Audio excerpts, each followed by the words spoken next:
ไม้ร่วงหล่นเหมือนชีวิตคนร่วงไปเกิดแล้วก็ตายหมุนเวียนกันไปอย่างนั้นชีวิตขึ้นลงตรงตามกฎกรรมสุดแต่ใครจะทำให้กรรมนั้นเป็นอย่างไรวนเวียนรอบกายกิเลสมากมายตัณหาชื่อเสียงเงินตราลาภยศเข้ามาวัดใจชีวิตไม่สิ้นยังคงต้องดิ้นต่อไป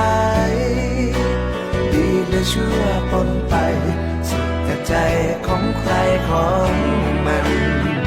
แต่วันที่เหลือจวบจนวันสุดท้ายขอให้เราตั้งใจสร้างทำแต่กรรมที่ดีรักโลกโกรธหลงมั่นคงในโลกโลกีปลดลงทิ้งไปสักทีสร้างความดีหลีกหนีกรรมเวร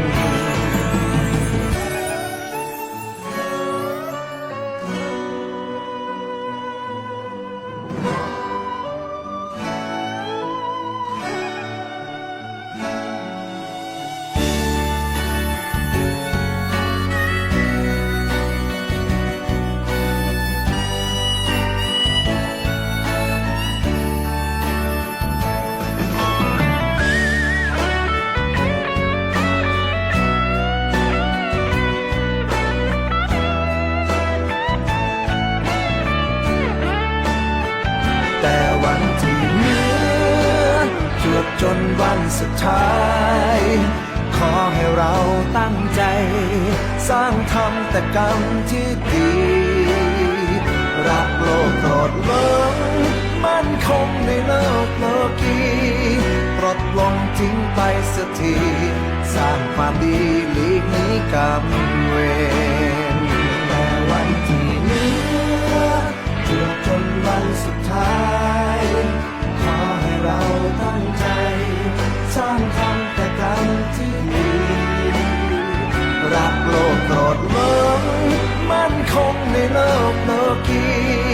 ปลดลงทิ้งไปสักทีสร้างความดีหลีกหนีกรรมเวรรักโลกโกรธหลงมั่นคงในโลกโลกีปลดแต่วันที่เหลือจวบจนวันสุดท้ายขอให้เราตั้งใจสร้างทำแต่กรรมที่ดีรักโลกโกรธหลงมั่นคงในโลกโลกีปลดลงทิ้งไปสักทีสร้างความดีหลีกหนีกรรมเวร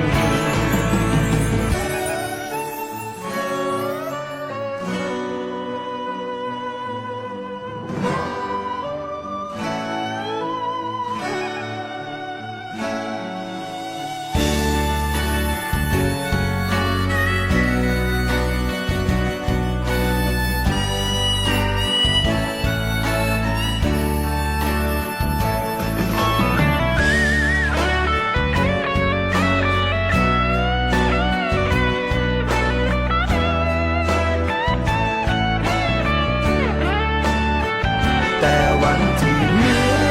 อจวบจนวันสุดท้ายขอให้เราตั้งใจสร้างทำแต่กรรมที่ดีรักโลกโกรธหลงมั่นคงในโลกโลกีปลดลงทิ้งไปสักทีสร้างความดีหลีกหนีกรรมเวรแต่วันที่เหลือจวบจนวันสุดท้าย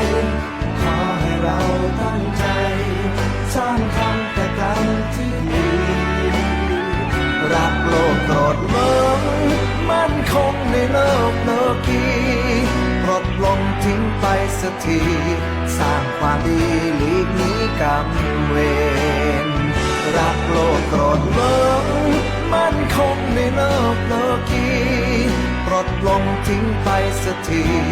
สร้างความดีหลีกหนีกรรม